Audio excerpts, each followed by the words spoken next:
Welcome to a series of podcasts created by the Experimental Film and Media Arts class at Universität der Künste in Berlin. Of Professor Nina Fischer in collaboration with curator Vanina Saracino and artist Lily Kuschel. The program brings together artists, scientists, curators and experts from other fields who inspired us to observe and reflect upon our surroundings in a critical way.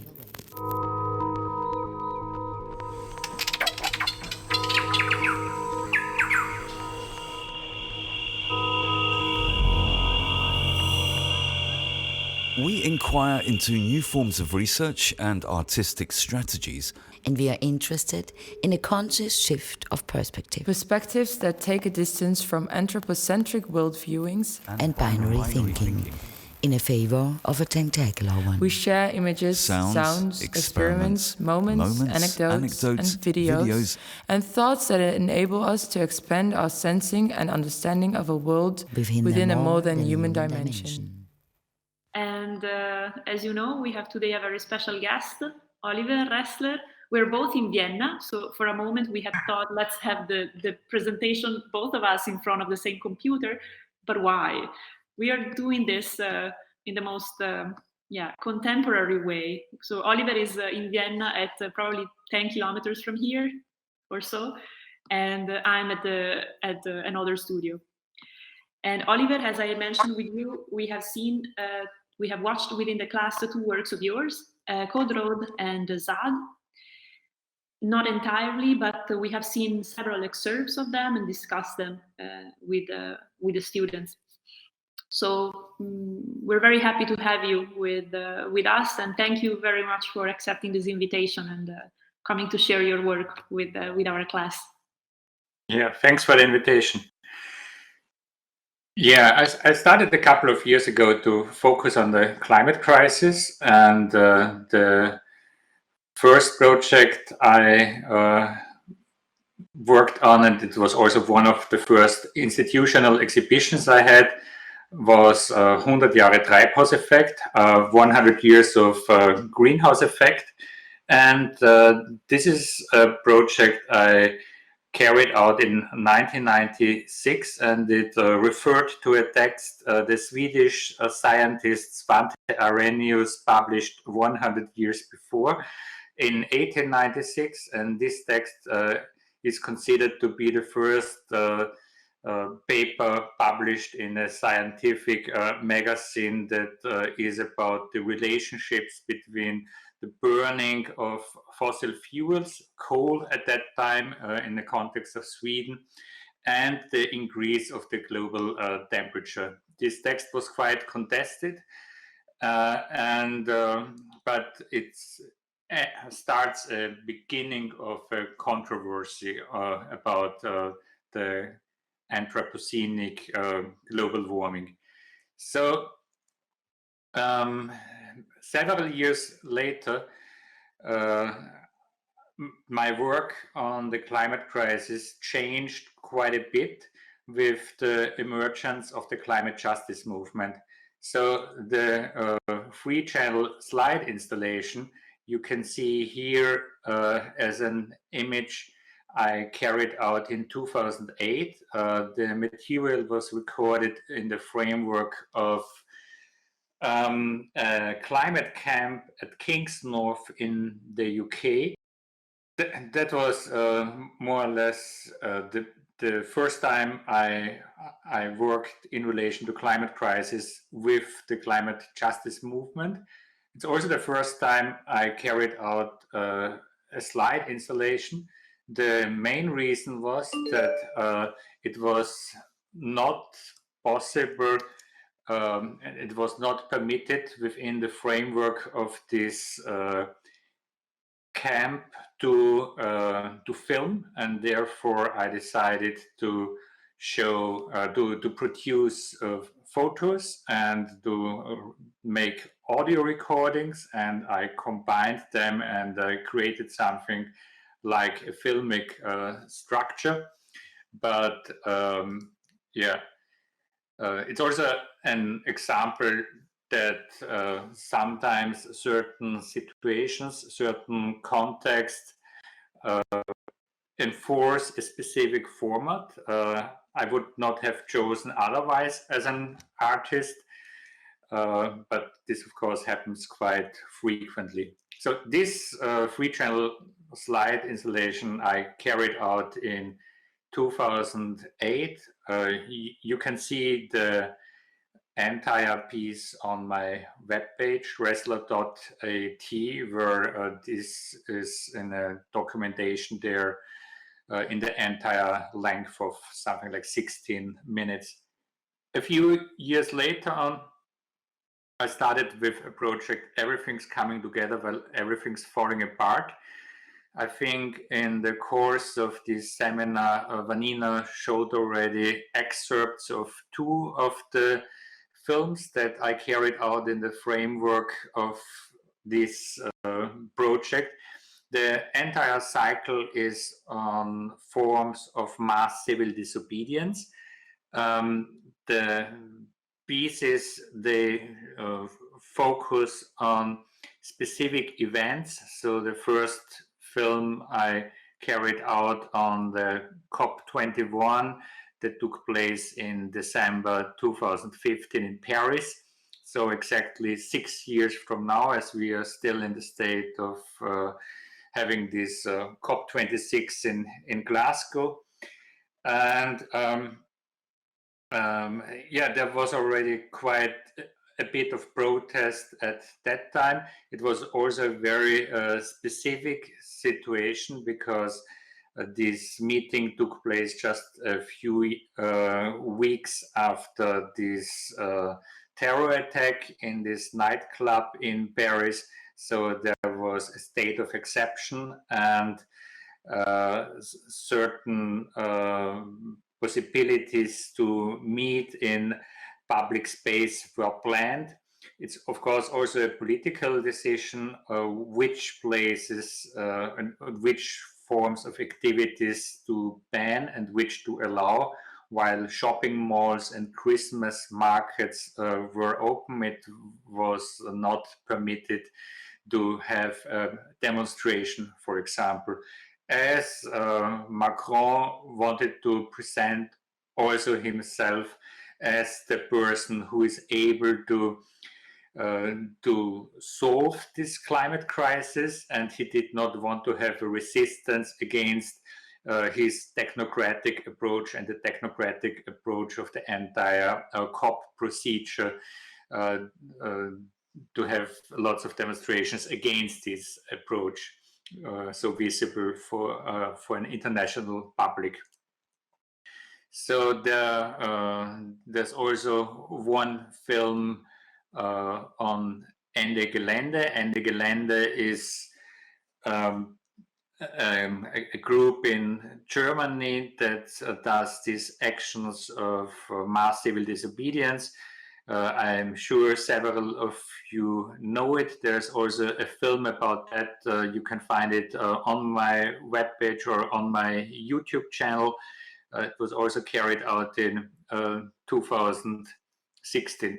So this entire project started like a 2-channel video installation, and then like every year I managed to add one more film to this cycle.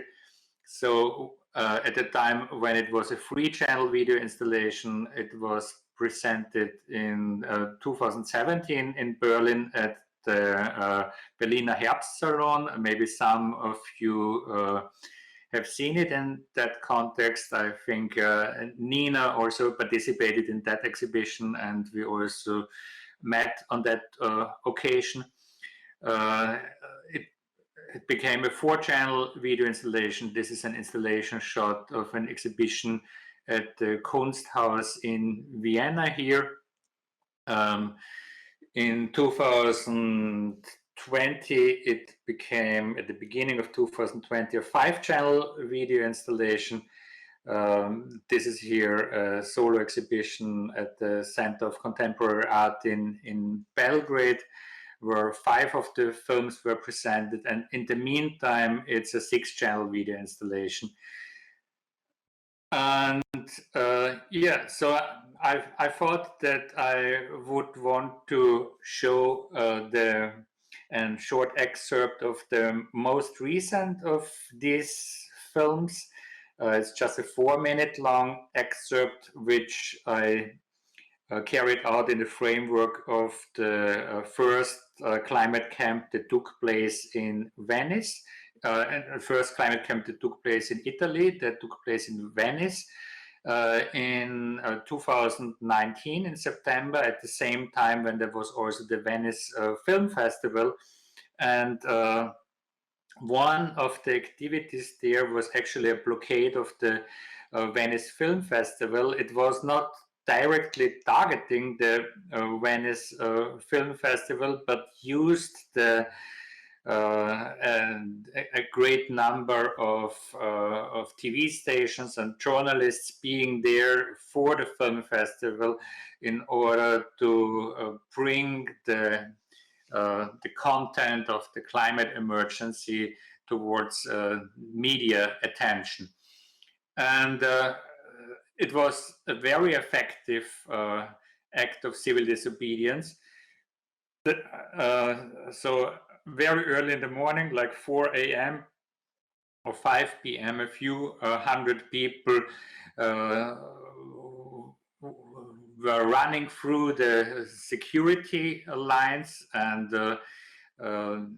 yeah, there were not so many securities and police forces there, so it was not very difficult to reach this red carpet, and it was occupied for 9 or 10 hours. And there were certain talks and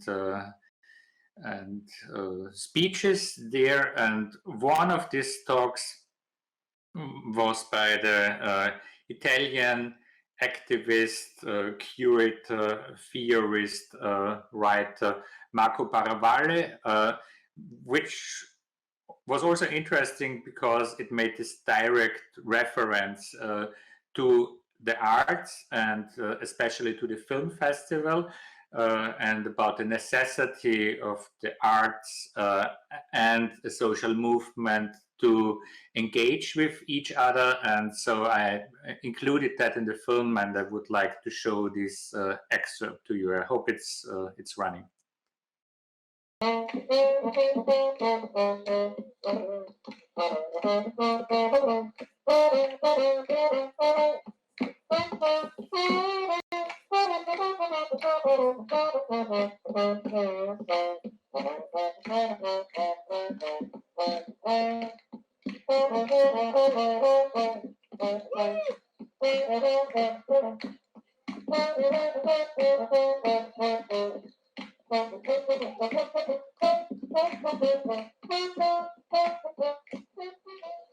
Maybe not many of you know that these windows here are the windows where the offices of the board of the Biennale is. And the guys that watched us today for the whole duration of the demonstration are part of the board of the Biennale. So these guys, now are police. But the point is that the Biennale lost a great, important and fundamental occasion. Lost the occasion to stand firmly for climate justice today. And this reminds us how necessary we are as climate justice movements, as social movements. You know, the Biennale is full, all these cultural institutions are full of films or works of art which are radical, which are beautiful, but then this is cultural institution of capitalism. They show radical art, but when is the time to clearly stand up when they face something that is not a product, even a cultural product, they are silent in a very shameful way. So that's why, especially with climate justice, you cannot be happy with the fact that media are talking about it, with the fact that the climate crisis is represented, but we need a radical action like the one exactly that we did today. So I would say shame on you to the Biennale.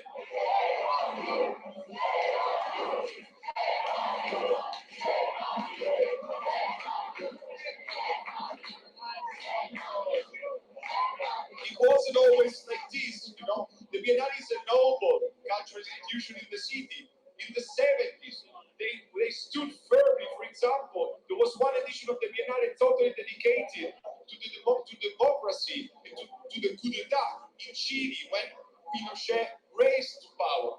But nowadays, it's much easier to treat these issues such justice, democracy, climate justice as products that can be represented on the market. We're not happy with it. We have to unmask all this operation, and we have to tell them that we're not believing their lies, and that they lost the location today. But this is not a farewell, so see you later, Vietnam.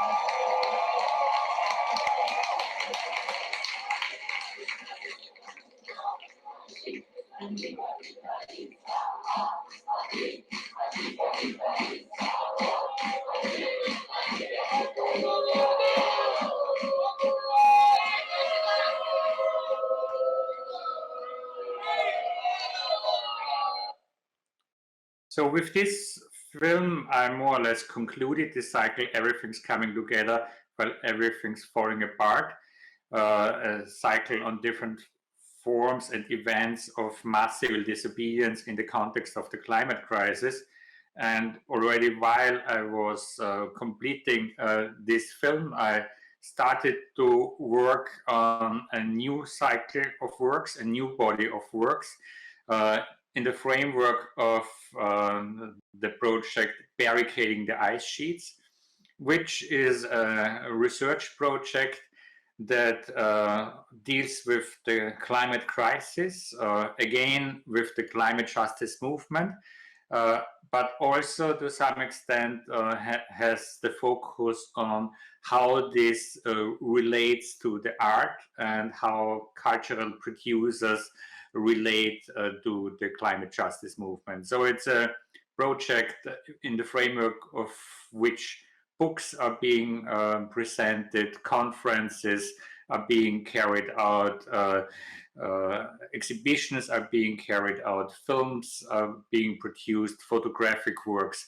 like this, for example, here in the background, a work that inscribes text on a landscape, permafrost landscapes, and refers to the fact that the permafrost is probably not so permanent than its name implies.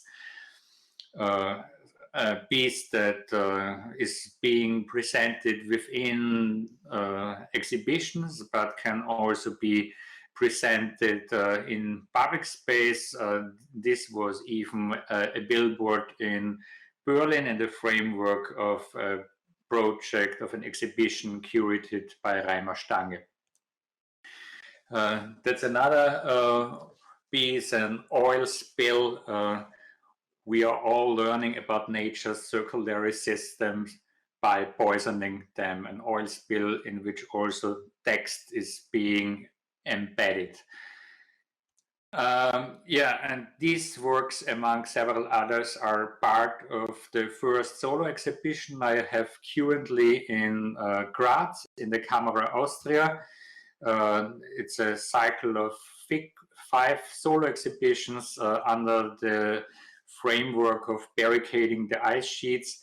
You can also see here a tripod, a very special tripod. You know, tripods are usually being used in forms of civil disobedience, in blockades, to block, for example, the entrance of an important infrastructure so that no one can leave or enter anymore. Or it can also be in order to hinder the destruction of, for example, a forest that is meant to be destroyed. And here, this is a very specific tripod. When you look carefully, you can see that the wooden logs end in drill bits, and these are actually drill bits from the petroleum industry. And the idea of it is to use certain things that should not be used anymore. I think there's really a necessity to leave the petroleum in the ground and not to continue extracting and continue with the destruction of our climate. and therefore also these drill bits could maybe be reused, and here they are just being reused for this iconic tool of civil disobedience. And yeah, here you can also see a photographic work here on the right-hand side of the image, showing a local site of struggle. So this is the Lobau in Vienna, this forest you can see, and it's a national park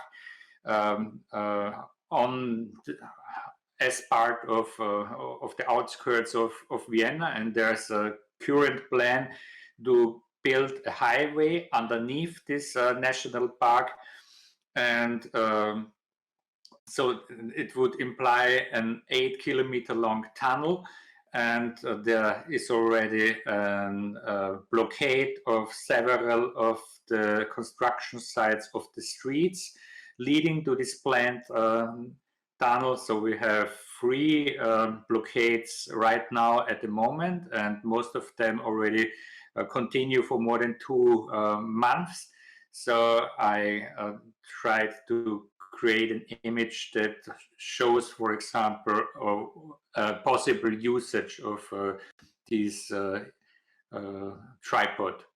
And in the framework of the exhibition, also different new films were produced, one of them focusing on the role of artists and cultural producers in the climate justice movement, that consists of 5 protagonists of the movement that talk about their own personal involvement in the movement, and about how they think the movement could be increased, and how the actions of the movement could really lead towards climate justice and decarbonization. And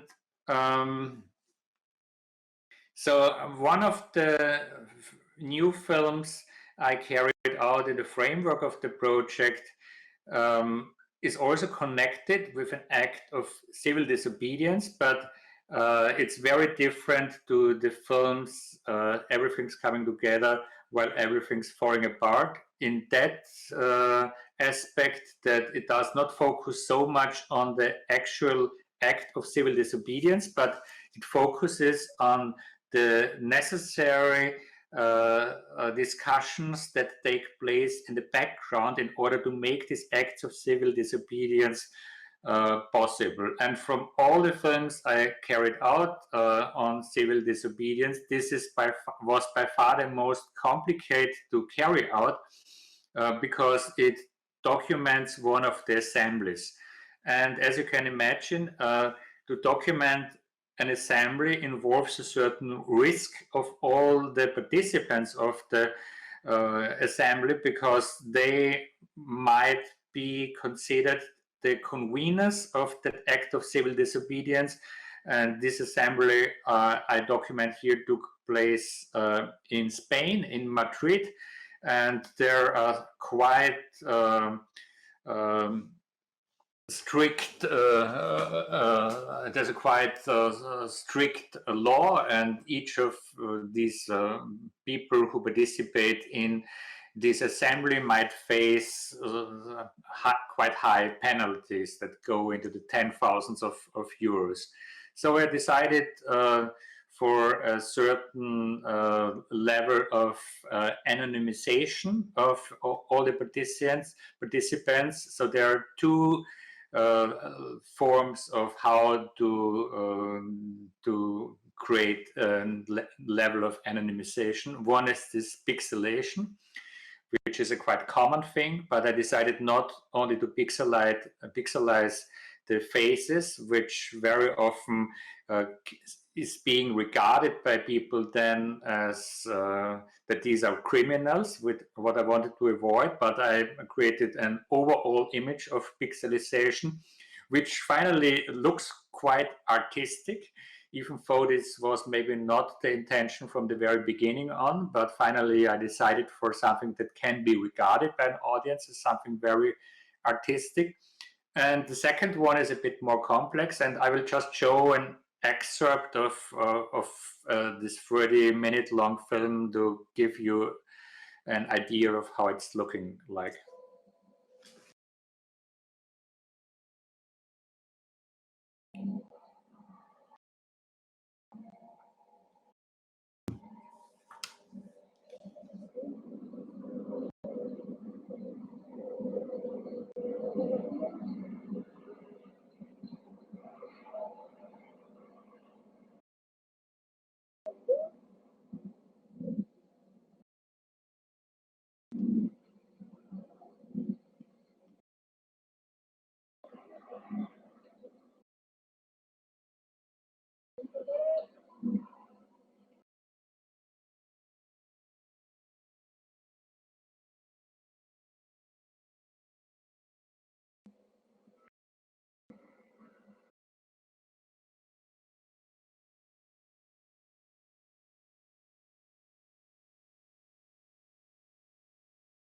Algunas demandas. O sea, que podemos decir aquí los 4 puntos que tomo, pero sobre todo, ¿cómo queréis valorarlo para tener las demandas para mañana? Porque en realidad estaría bien el propio domingo tener copias también de las demandas para la gente. Las demandas son que la declaración de emergencia sea efectiva, se traduzca en poner el máximo de recursos del gobierno dando prioridad a la emergencia climática y ecológica, que se diga la verdad de la situación, de la crítica situación en la que estamos. El tema de la acción, que siempre está el punto de las fechas de los dos. La manera de resolver eso es que acción política decidida, o sea, hace falta políticas decididas con al menos un 10% de reducciones de emisiones anual para llegar a 0 emisiones netas antes del 2030. Si tenéis algún conflicto con eso, es el momento como de decirlo. Y la tercera es la democracia real, que traduzca en mecanismos participativos eficaces de supervisión y control de las políticas. Ejemplo de asamblea ciudadana, que no entramos en poner nada de consultorio ni nada por el estilo. Y la última, justicia climática, con un eje... Sí, o sea, son el 0 que es como 0 de declaración de menos 0, las 3 tradicionales y la de justicia climática del final. Y con un párrafo inicial de por qué recurrimos a la desobediencia civil ante la situación en la que estamos. Y el punto más delicado, yo creo que hemos sacado pues, cosas que sabíamos que aquí que difícil que no iban a entrar, cómo formulamos el tema de vuestra fecha, ¿cuál es? Emisiones netas en 2040. Que no, ojo, que no es nuestra fecha, que es la que dice la agencia que se puede alcanzar. Todo lo que sea por debajo de 2040 no hay aval científico que nos gustaría, pero nos gustaría que fuese mañana. Bueno, lo que se puede, no se puede, hay sociedades viviendo con 0 de emisiones y menos. O sea, claro, hay sociedades, pero estamos hablando de que el planeta cambie su modelo. Claro. Ahí está la verdad. Bueno, y también vamos a un consenso entre una coalición amplia de colectivos ecologistas en la Unión Europea. Ya, pero que sepamos que sí que hay sociedades viviendo con 0 neto, pues son, o sea, que da igual, que no podemos entrar a discutir que si nos vale entonces la fecha de referencia final. Quitamos porque para el XR no es asumible también un poco ponerlo. Quitamos y ya está. Podemos poner como pasó en la manifestación en el menor tiempo posible. Reducciones drásticas en el menor tiempo posible. Creo que el proceso que podemos llevar. Chicos, no vamos a irnos más porque no me gusta, pero yo creo que es lo único que Antes hemos preguntado quiénes no querían salir en la grabación y se han levantado unas manos por aquí, pero luego han preguntado si queréis que se pixele. Lo digo también porque una asamblea con caras tapadas también insinúa el carácter delictivo de una historia, entonces es como un poco extraño, entonces como que no sé muy bien si queréis realmente que todas las caras salgan pixeladas o queréis que ciertas personas... Sí, porque esto va a salir publicado dentro de a lo mejor un año en Austria, Inglaterra, y cuando esa taquillero en los temas ideales. Yo creo que esto va a crecer mucho, no lo sé. Que levante la mano quien específicamente quiera que se lo pixelemos. They want to be pixelated. Means the one that wants to be pixelated.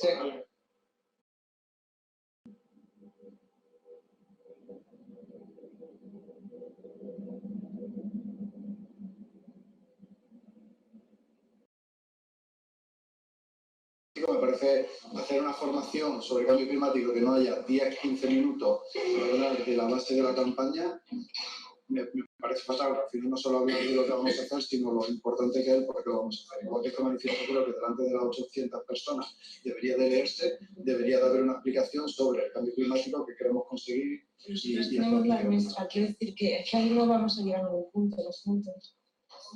El tiempo de la formación de que queda ya muy justo y además de que la gente sabe porque se expone a la resiliencia civil. Creo que esta formación sobre el cambio climático, además una charla de 15 minutos para 500 personas, me parece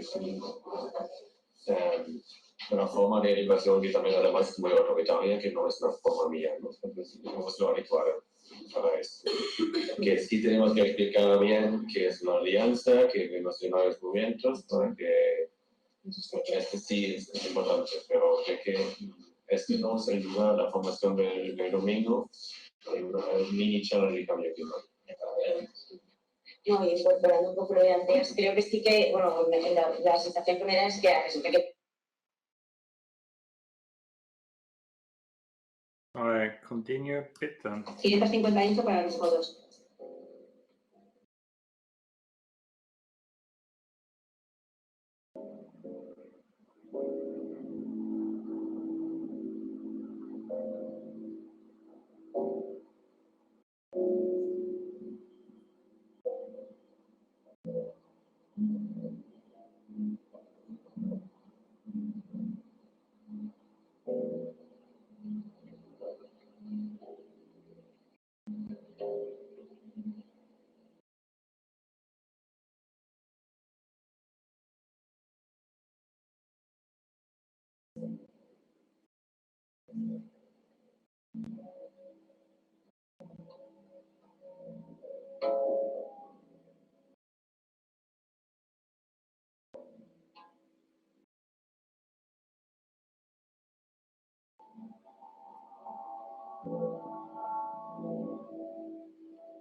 So you can see that in the second part, I used the outlines of the members of the assembly as the form in whose shape then the material of the training and later of the act of the civil disobedience are embedded.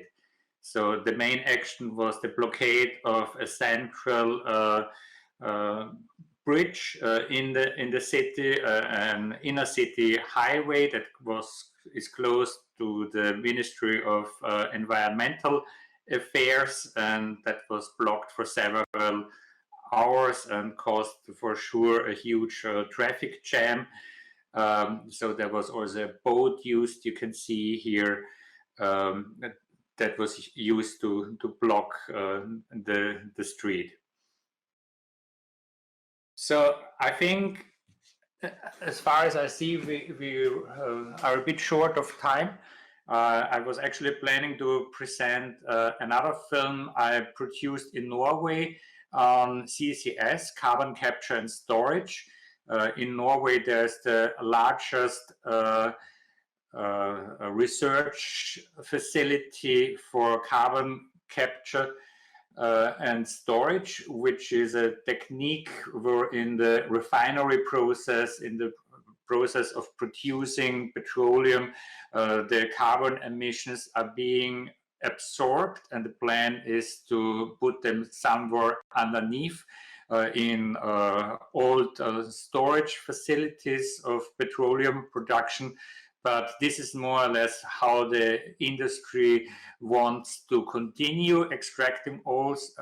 So it's a kind of a greenwashing strategy. And I did a film on that, but I think there's no time to talk about this film. So therefore, I think I will end the presentation here, and we should have a few questions. Oliver, thank you so much for your presentation, and also for allowing some time for the discussion. Yeah, thank you very much, Oliver. Thank you.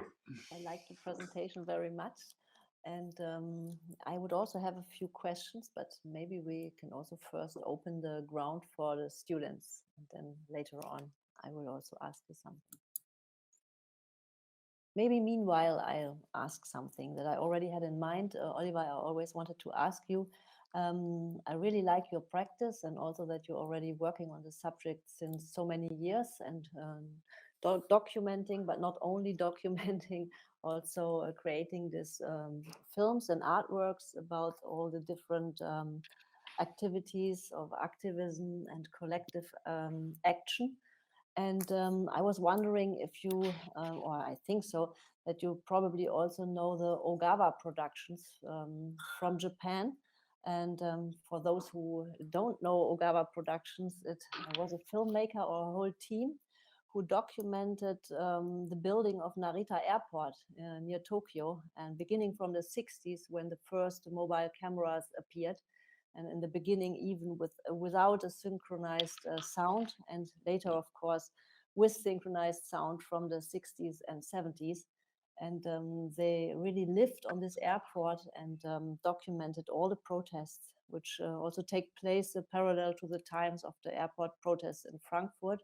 And already in that time, the different activist groups were also in contact with each other and learned from each other, even though the practice also from the police or the reaction of the civilization or of the society was completely different. And I think the work of Oliver is very much in this tradition also to keep documenting and stay very close also to collective action. Yeah, thanks for presenting your work. Thank you. Yeah, I mean, I think there's a history of different artistic practices on which this practice I developed over the past few years is based on, right? And several of these practices are pretty close, I think, to activism, and others are at least have a very political approach. And I think it's also quite visible that my work can have a huge variety of different approaches. So it's not, some of the works might be quite close to a more documentary approach, like the film on the Zart you saw, or maybe the film where I showed the short excerpt on the Venice climate camp. And others appear to be more experimental, like the one on this Madrid assembly. Whereas I have to say that from the beginning, when I start to work on projects, it's never so clear in which direction these projects will develop, because they develop usually in a specific direction through a dialogue with people and through producing work in specific contexts. So I did, for example, an entire cycle of films on worker-controlled factories, so factories where the workers manage to kick out the bosses and run the production on their own. And I documented primarily the assemblies as the main source of, or the main tool of decision-making processes, which I find super interesting.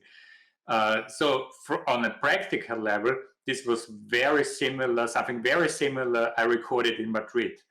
But if you look at the final results, they are looking very different from each other, because these workers are visible with their faces, and you see these people interacting with each other, sometimes struggling or disputing, and sometimes agreeing on it and trying to come up to their democratic decisions. In Madrid, in this assembly, we experienced something very similar. And this format really emerges due to the situation that there's this need for legal reasons to make these people invisible in order not to endanger them. And that led towards the format, which I think became also clear through the presentation.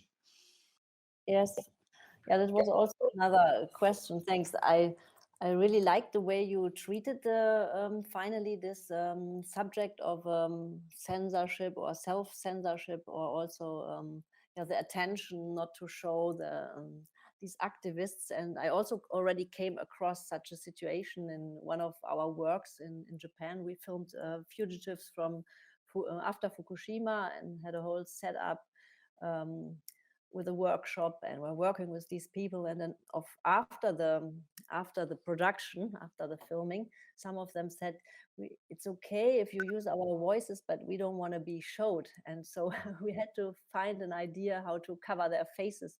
And I wanted to ask you, because I think you also might have come across such situations. So if you already produced something and it's already decided it will be shown in an exhibition for a long time, but then suddenly during post-production, people come up and say, I don't know, maybe I don't want to be in this video. So how do you deal with this situation? And how do you explain your practice? Yeah, I mean, one thing is that at the beginning, before I start to film, I really try to find an agreement with everyone who participates. And and this already usually changes the idea I might have had from the beginning, just because I see certain things are not possible to do, but maybe others I did not think about might become possible, because there seems to be an agreement.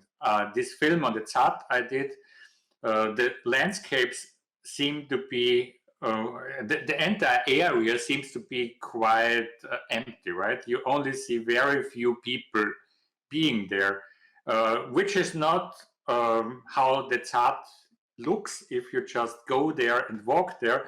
It's only how it appears in my film, just because the huge majority of the people does not want to be on camera for good reasons. So I completely understand, right? But what you see in the film is not the reality you get if you just walk there without obviously filming. But I think that's okay. I mean, yes, we are used to the idea that it's only a very specific other form of reality we create through filming, and it's not necessarily the same level of reality you might experience in a different situation. Also gives the chance, of course, to think about different ways and create the works around it, because we have to deal with it and also to find a visual solution. Yeah. Also, for example, I had one case, it's the CAAC film again, where from the beginning of the filming it was clear that they would only participate in this production process if the entire work is being put under a Creative Commons license, and if it's made available for free online from the beginning, which is, you can find numerous of my films online on Vimeo, on my webpage, on my YouTube channel, or on different other platforms. But usually I wait like 2 years, 2.5 years, till I make the works online, just because I also submit them to film festivals, and it's usually not possible to show the work in film festivals when they are also available online. So therefore, it's kind of a compromise I'm not super happy with, but it's kind of, you have to deal with existing situations. In this case, yeah, I saw it's the only possibility to do this film. It was more important for me than to have this possibility of an additional audience through film festivals, and I agreed. So this film is Creative Commons.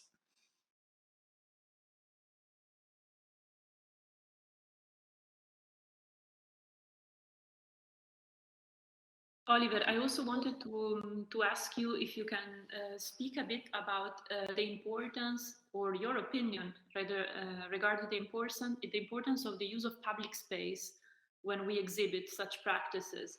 Whether you think that this somehow may support the civil disobedience that you're thematizing in your works, and how.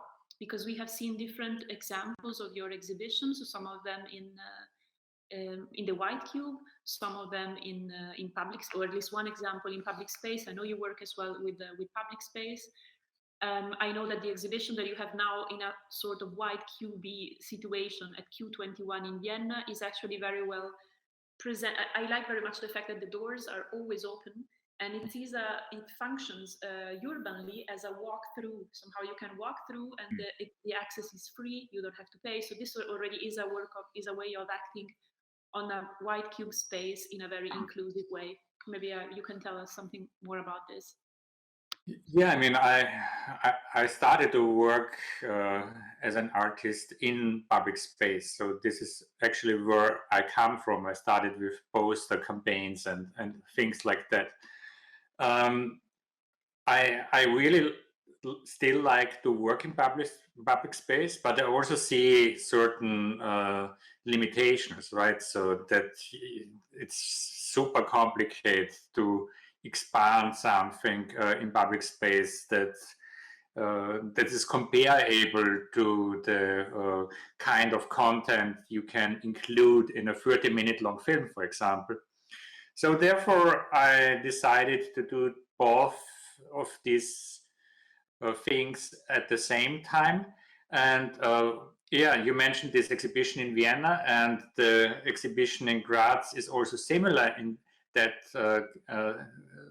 sense, that even though both of these exhibitions take place in art institutions in White Cubes, they actually deal with the public space. These are exhibitions that that discuss about possibilities of taking actions in public space in order to change the politics and the political sphere. So I don't see this distinction not that much anymore as I maybe saw it 25 years ago. I think we can use exhibition spaces to address political issues, and I think these are super important spaces we should really never give up. These are spaces where you can present and talk, usually without that much censorship, even though these cases exist, and I also experienced them, but in generally compared to other spaces, they are really, it's really possible to address topics from marginalized viewpoints or standpoints, and therefore I really like to present it. There was a nice article because the exhibition at the Camera Austria in Graz is being presented at the same time while the largest Austrian festival is being presented, the Steirischer Herbst, and the exhibition at the Camera Austria is not part of the Steirischer Herbst, so it's just taking place at the same time. And the Steirischer Herbst, all the productions, they take place in public space. So you see then the installation by, I don't know, Thomas Hirschhorn, and he's presenting it just in a small corner in a square. And then you have a concert, and this is more like a one-day event, and all different kinds of events. And this article was referring to the differences between doing projects in the public that are political, in a sense that they deal with political issues, but maybe are not political in the sense that they are intended to overthrow the existing political system in a clear manner, while in distinction to my work, which takes place in an art institutional space as an exhibition, but clearly has the intention, and this is clear from all works being presented there, to overcome with a capitalist system and the domination of rule and representative democracy, to establish a new way of how to work and live together, and everything framed through this context of climate justice and the possibility of complete extinction due to the increased warming on our planet.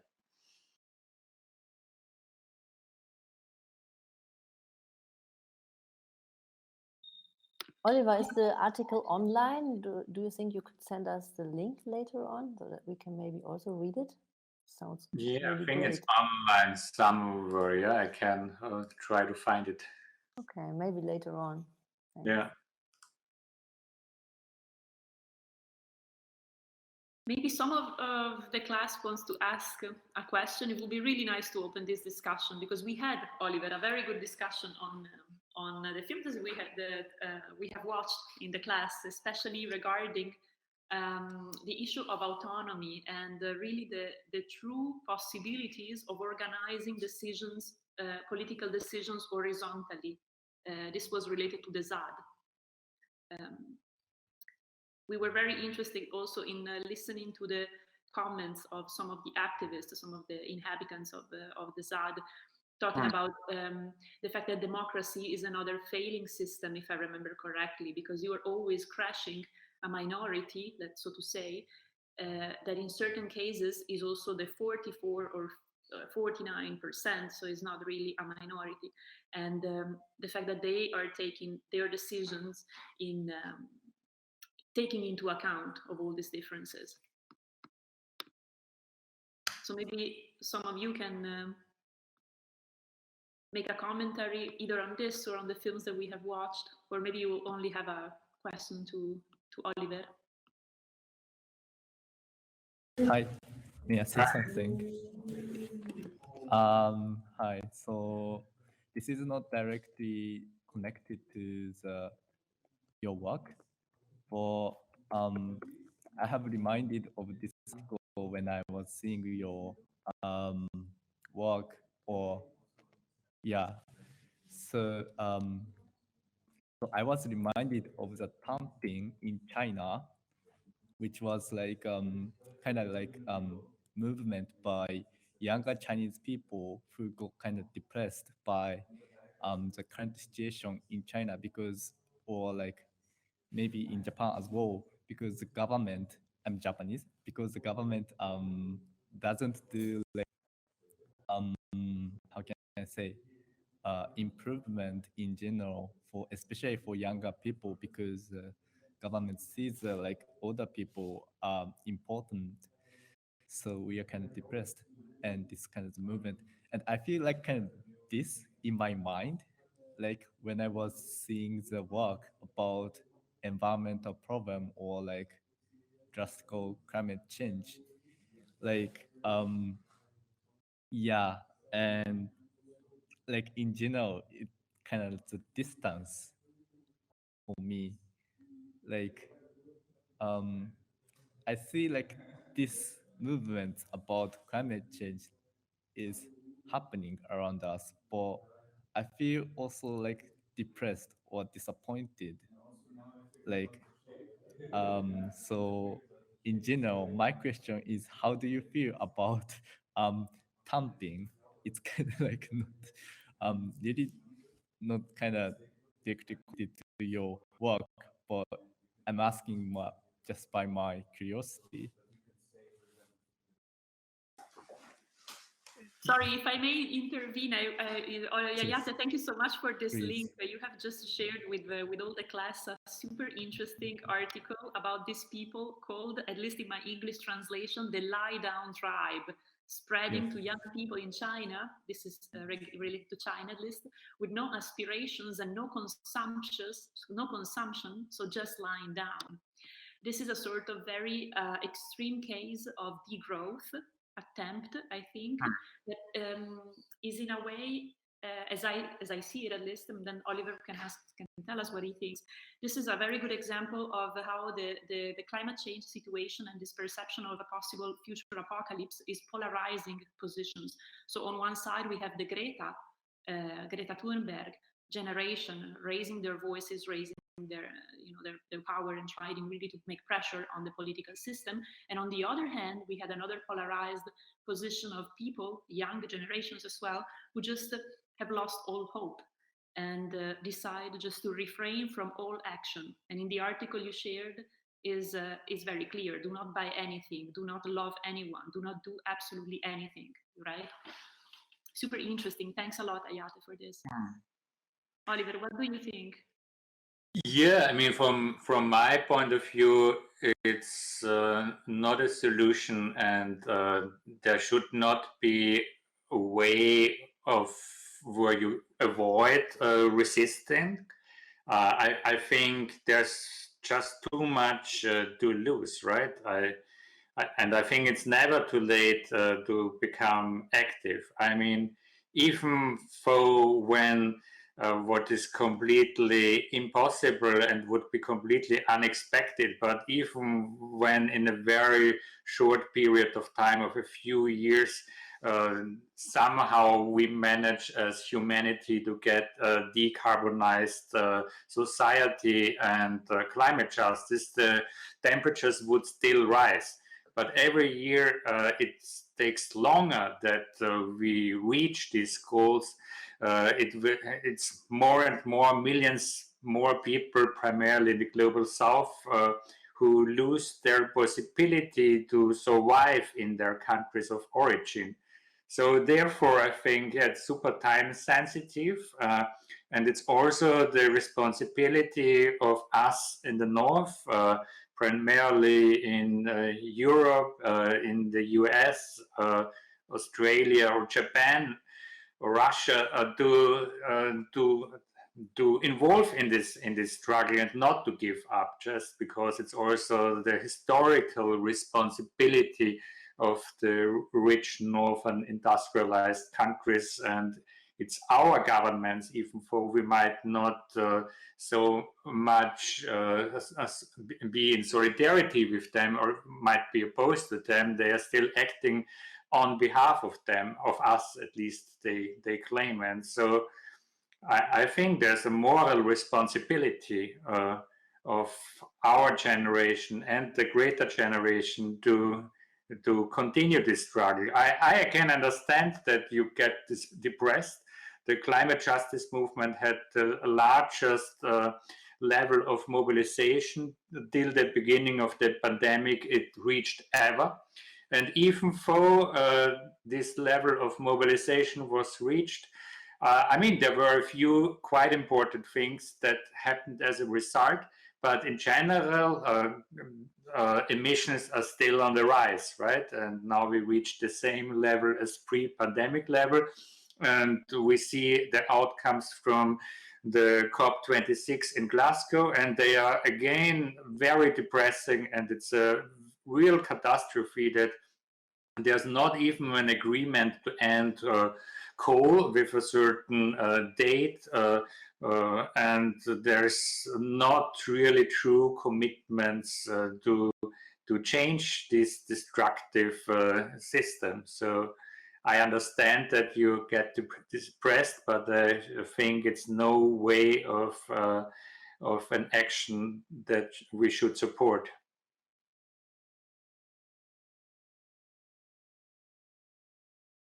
Then I think what's gonna be the difference? I mean, like of me and you. I'm sorry if this sounds really rude, but like after I came to here, Germany, I feel like lots of people are engaging in climate change movement, or like at least kind of be aware of climate change itself. But like in Japan, I feel like it's kind of like how can I say kind of hesitated to talk about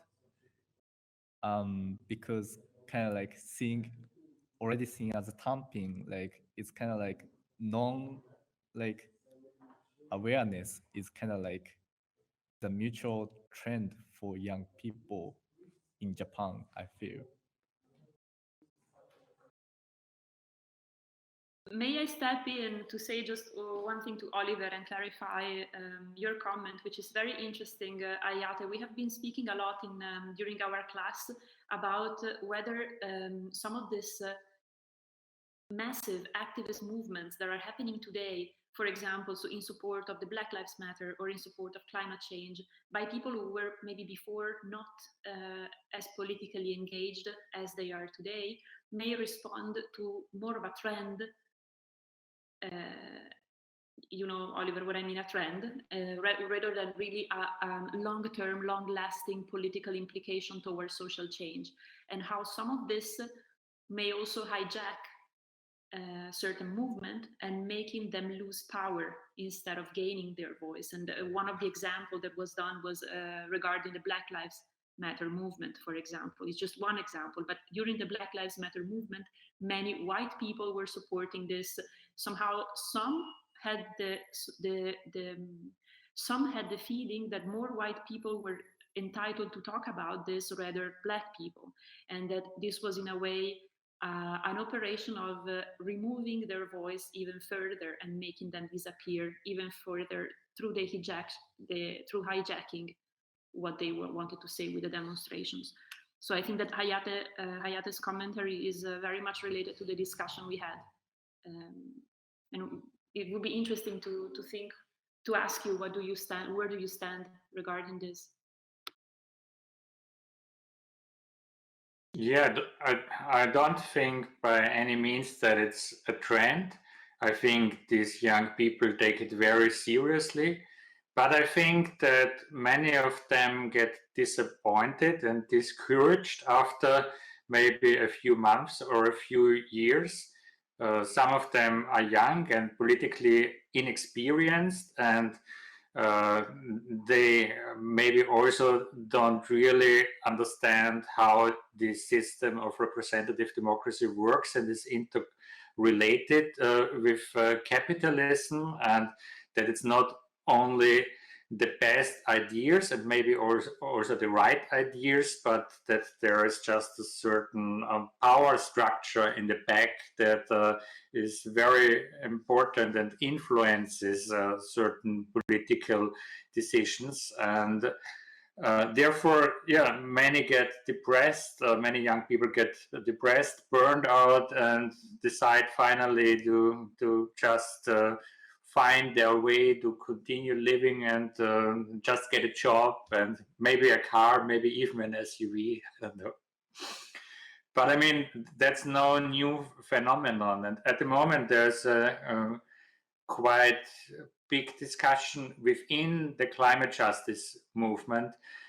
I'm talking more about the more leftist and more radical components of the movement, about what might be upcoming steps, right? I mean, we saw millions of people marching. We saw major infrastructure like coal mines, harbors, airports within the European Union blocked for hours, days, and some for even longer. But still, this did not really make major changes in the political system, right?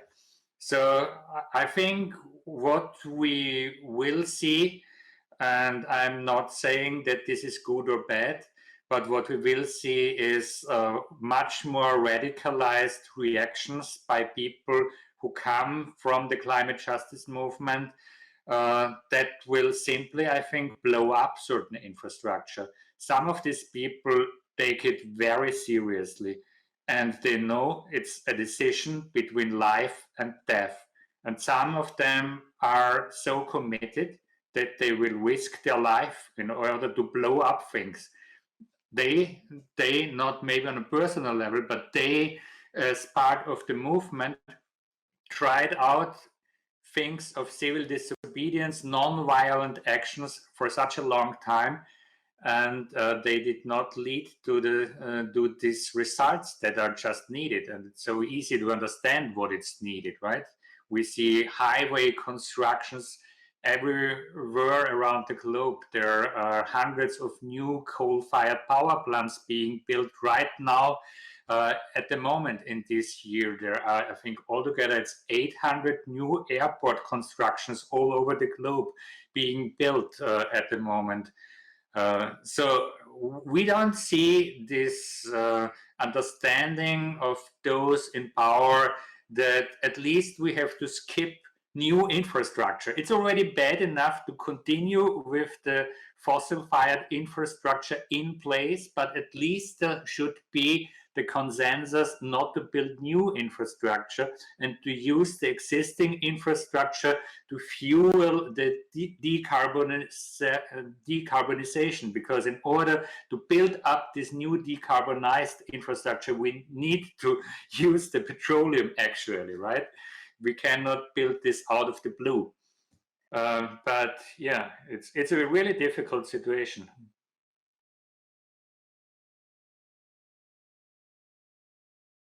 Thank you so much, thank you. Oliver.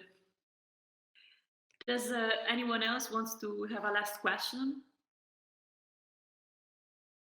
Maybe I would be interested if you, like, when documenting those movements, if you ever come across situations where you feel like there's coming some input that you find problematic, and how you deal with it. Because also, like, for example, with this topic of like non-violent action, I feel like there is like parts of the climate justice movements in Europe that is like very that is coming from like a very middle class, white and privileged perspective that is always like very focused and stressing that they're non-violent, and even like making friends with the police and like thanking the police for like being so cooperative, and somehow therefore also being aligned with capitalism very much, I think. And how, I don't know, how you somehow deal with, also I of course don't know how you position yourself on this spectrum maybe, but yeah, just how you deal with maybe contradictions sometimes.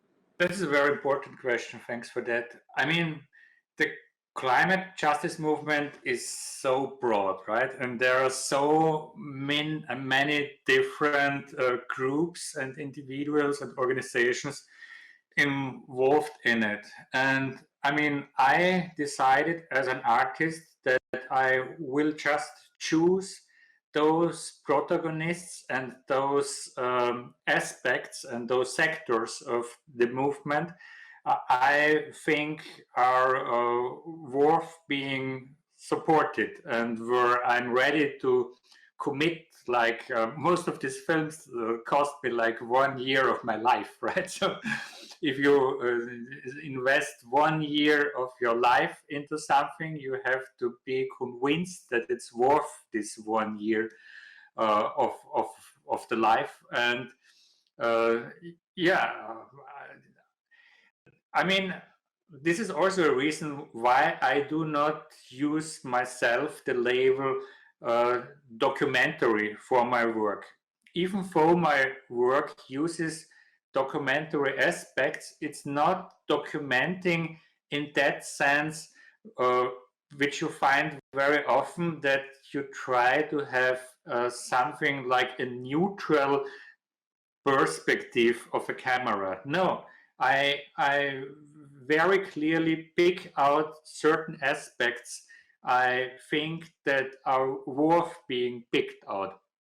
So to some extent, working on these films and working on this archive of resistance in relation to the climate justice movement is also an attempt to form the movement in a way as I wish it would be and hope it would be to some extent, right?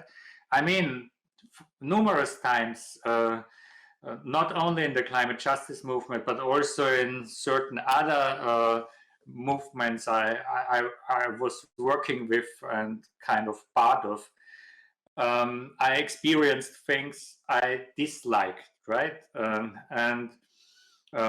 Yeah, I try to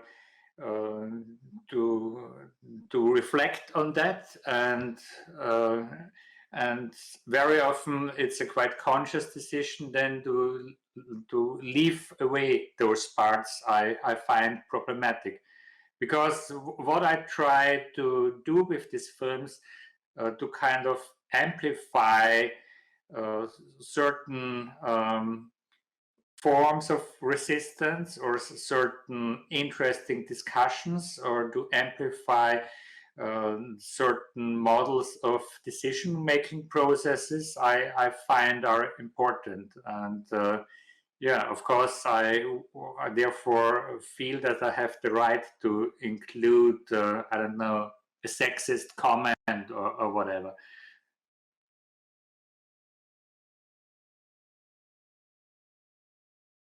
Thank you. Yes, I understand also that it makes sense to be selective on what to show and what not. Thank you very much, Oliver.